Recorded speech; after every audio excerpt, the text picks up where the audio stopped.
One more. This message is brought to you by the Milton Rubin Superstore. Flybaby.com. Click, click. Some people know and some people don't that I'm a pastor. Call it a hobby, call it a career, call it an ability to serve, whatever.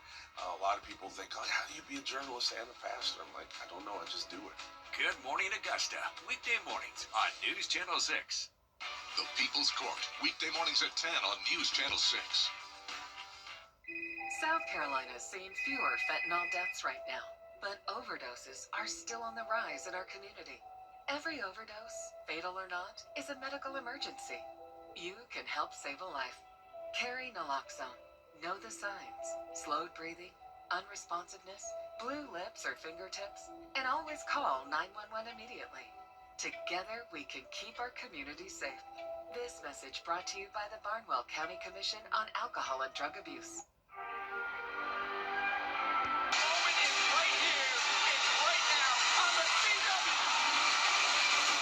Tuesday night at 8 on CW6. The Live 5-6 Skyview Network, sponsored by Terry Lambert Hyundai. Right now on News Channel 666, a bad smell leads to an early end to the school day. What happened at a local elementary school? As your news at 6 starts now. Live from Television Park, this is WJBF News Channel 6 at 6. Good evening, everyone. I'm Jenny Montgomery. I'm Brad Means. Thanks for joining us as coverage you can count on begins with several Columbia County students and teachers taken to the hospital after some sort of gas exposure. It happened at Cedar Ridge Elementary in Grovetown. Students were taken to Grovetown Middle after the exposure. Francis Floresca is live at Wellstar MCG with the very latest information. Francis? That's right, Brad and Jenny. What we know is that several students and staff members were taken to Wellstar MCG after they noticed a foul odor this afternoon at the school. And as of a few minutes ago, we have learned that all the students and staff who went to the hospital have been released. So that's some great news right now. According to the school, the fire department determined the cause was from a floor cleaner malfunction. The building is considered safe, but students have been told not to return for the rest of the day.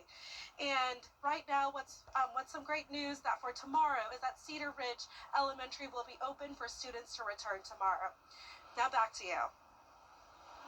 Francis, thanks. A pair of accused child predators out of Florida arrested in Augusta today. 53-year-old Jonathan Mark and 48-year-old Patricia Mark were wanted down in Lake County, Florida. Jonathan on charges of molestation, child abuse, and exhibition. Patricia for child neglect, child abuse, and failure to report child abuse. Officers, including U.S. Marshals, arrested both of them at the Welcome Center on I-20. It is time now for a first check of our weather. Here's our chief meteorologist, Jenna Petracci. Jenna, looking for some snow.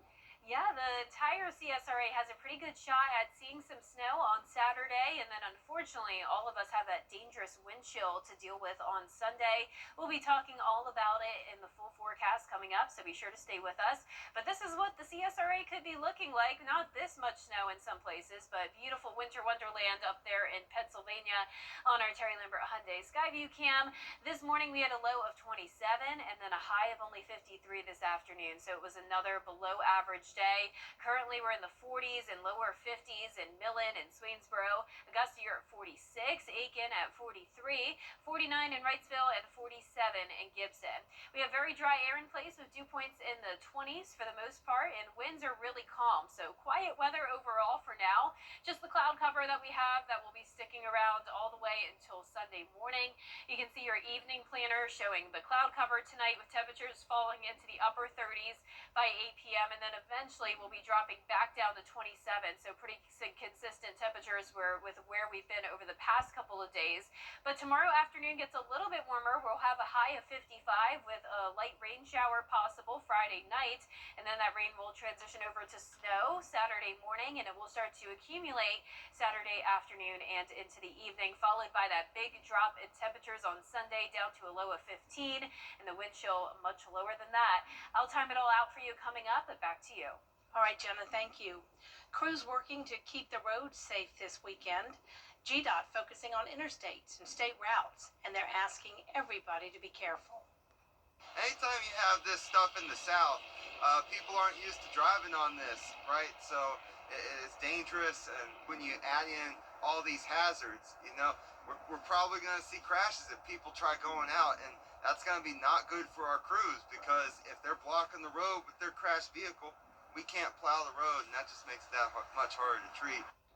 Crews are also planning to plow roads during the snowfall and after it's finished. Aiken volunteers are trying to get a count of the homeless population these days, visiting encampments around town to count those without shelter and document their needs. It's important information because it'll be used to help figure out how much money the county can get to help them. Lost Sheep Ministries is in charge of this year's effort. Is we need to find out how many people are out there so that we can get the funding back into the county. That's the big thing about the pit count. It gives us an opportunity to show the government what we're lacking. So when we do that, the more that we get, the better we become, helping our unsheltered people. The count runs through Sunday. Augusta leaders say the decision to request more information for a critical audit was difficult, but needed. Back in May, the city approved an examination of the housing department after millions of dollars in rental assistance funding was not properly used. George Escala has the story. 8 months of auditing the Housing and Development Department did not provide enough information for Augusta, so city leaders requesting auditors to keep at it. And there was a couple of questions that our governing body wanted to make sure were answered, because we want to make sure we can give all the respective details necessary to be as transparent as we possibly can. The audit came after the city had to pay the federal government $8 million last year after being notified the housing department did not spend rental grant funds on time. City leaders feeling the pressure from the public to have the audit, to get to the bottom of what happened, especially with a $375 million loss on the ballot in May. Well, that's just common sense. If people not doing what they're supposed to do, and your vote counts, you expect for people to be honest and straight about what they're doing. I do have constituents say that, hey, we're not supporting SPLOST unless we know that there's been an audit done and we get what we want to hear back. City leaders admitting it wasn't an easy decision to request the additional information, but say it was the needed one. I think it was, because we know that the constituents are waiting for an answer. However, we just didn't want to give them an incomplete answer. So we just want to make sure that they have all the information necessary. The city has $63,000 invested in the audit already. Additional work will likely mean additional cost. In Augusta, George Escala, WJBF, News Channel 6. After nearly 7 years of planning and fundraising, the city of Thompson is working on a big project to bring a big park to town. A groundbreaking ceremony and celebration today. That park's going to include an amphitheater named for blues legend Blind Willie McTell. There will be a picnic shelter and restrooms, and then there's going to be phase 2. That'll throw in a playground and a splash pad.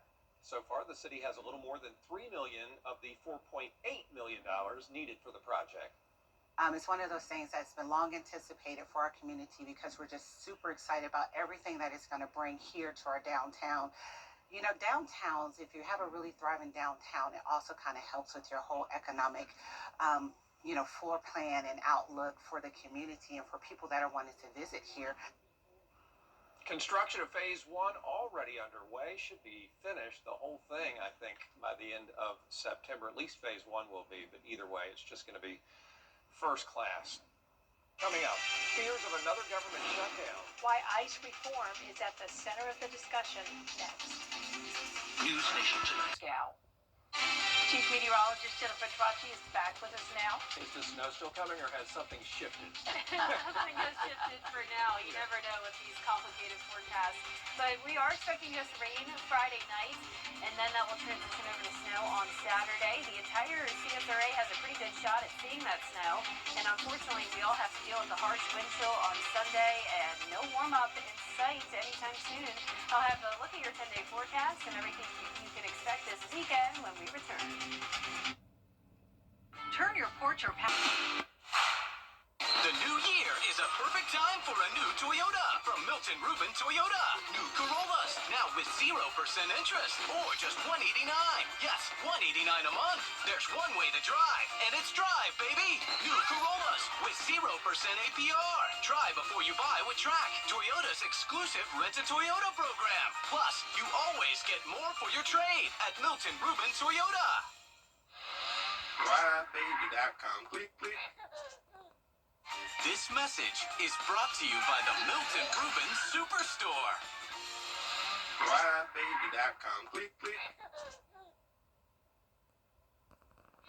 Now, your most accurate forecast with WJBF Live 5 for 6.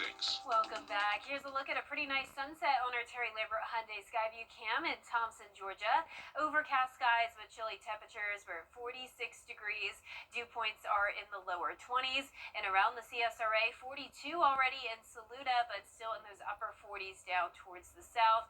Cloud cover for all of us. It's going to stay dry for now, but tomorrow will be another cloudy day as well. High pressure is in control, but we're watching this low pressure system, which will be our winter storm maker as we go into the weekend. So tomorrow, starting out in the upper 20s, more clouds and sunshine throughout the day, but it will be a slightly warmer day getting into the mid 50s thanks to winds coming out of the southwest. I want you to pay close attention to the temperatures because that plays an important role in the snow that we're expecting over the weekend. Friday at 6 p.m., we're still going to see some places in the 50s, but our northern counties, so we're talking north of I-20, will cool down the fastest as usual. So getting to that freezing mark pretty early in places like Edgefield and Saluda, it'll take the rest of the CSRA a bit longer to get down to below freezing. So I'm expecting Augusta to reach its high temperature of around 35 at 6 o'clock in the morning on Saturday, and then as we get into the afternoon, that's when it actually gets even colder. So the temperatures are kind of flip-flopped for the day. We'll be in the 20s in the afternoon, and once the temperatures get into the 20s, that means the surface temperatures, so the roads, will be able to get to that freezing mark, if not below as well. So that will allow for that snow to begin to stick if it hasn't already. And then you can see by midnight going into Sunday, upper teens, and it still gets colder from there. So I definitely recommend that you stay put from around noon on Saturday until noon on Sunday because of the snow and then the harsh wind chill on top of that. So here's our Futurecast Friday at 8 p.m., some rain knocking on our door. Then you can see some changeover to snow north of I-20. That's the pink color there. So we're not expecting any ice or sleet. The pink is just representing that rain and snow mix. So we'll be right at that freezing line around 7 a.m. on Saturday in Augusta. And then you can see once we get into the afternoon and all of those temperatures fall into the 20s, that's when more widespread snow is expected. So once again, the entire CSRA has a pretty good shot at seeing that snowfall. And this will wrap up for the most part around midnight.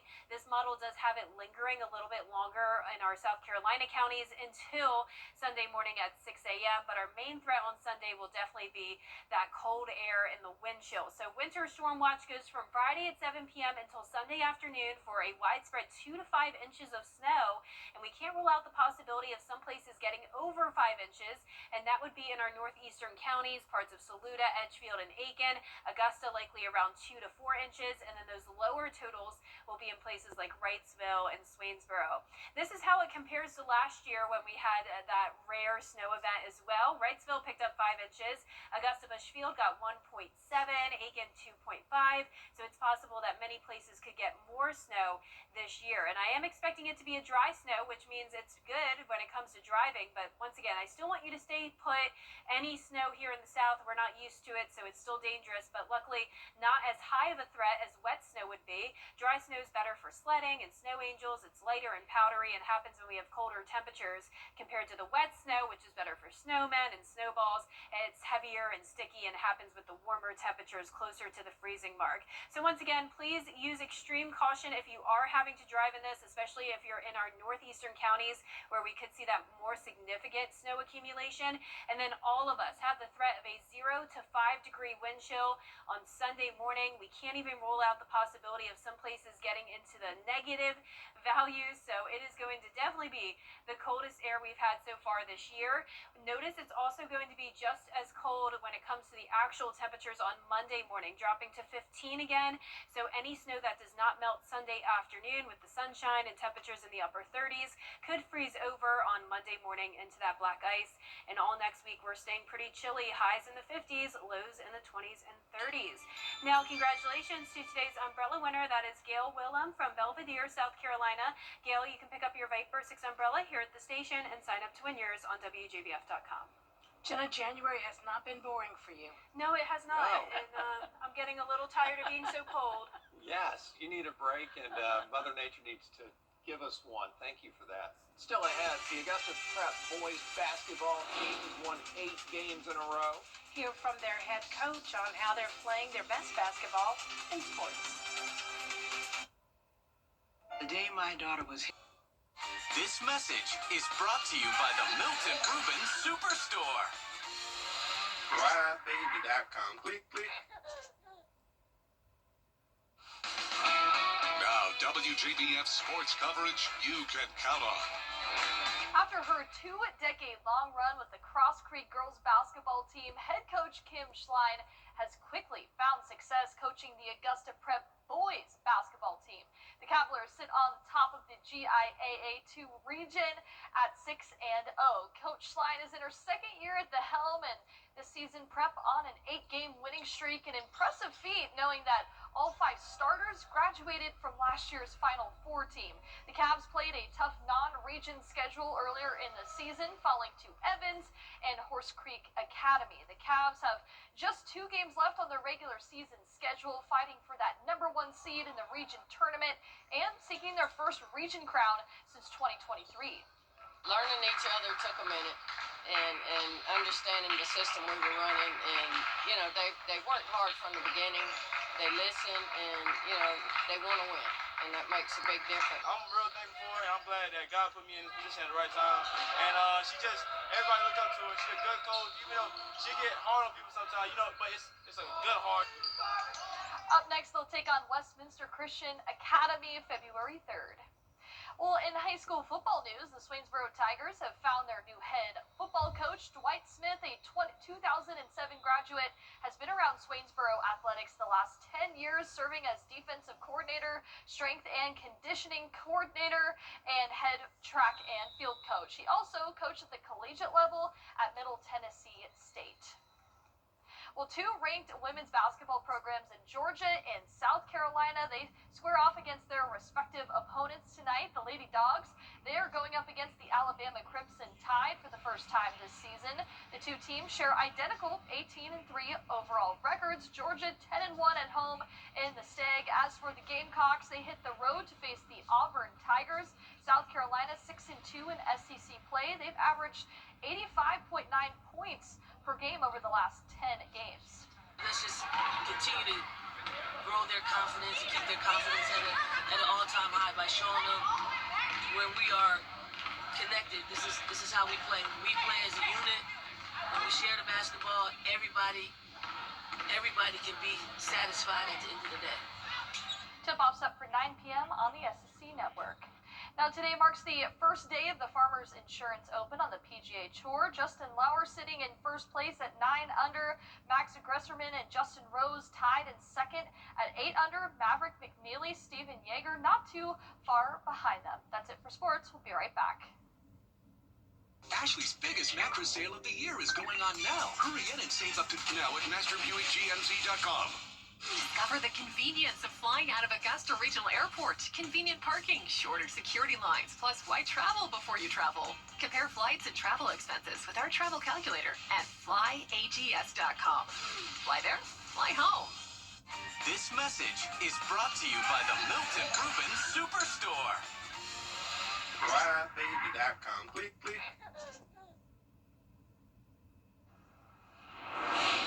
A new study says if grandparents want to boost their brain health, babysit those grandkids more.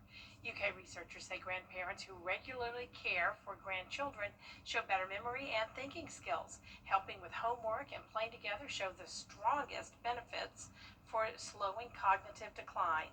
Also, grandmothers seem to benefit the most from babysitting. Maddie, I'm coming over. Absolutely. Get ready. Thank you for watching. We appreciate it. We're back at 7 after World News Tonight. And we'll see you again for News Channel 6 at 11. Have a great evening. Good night.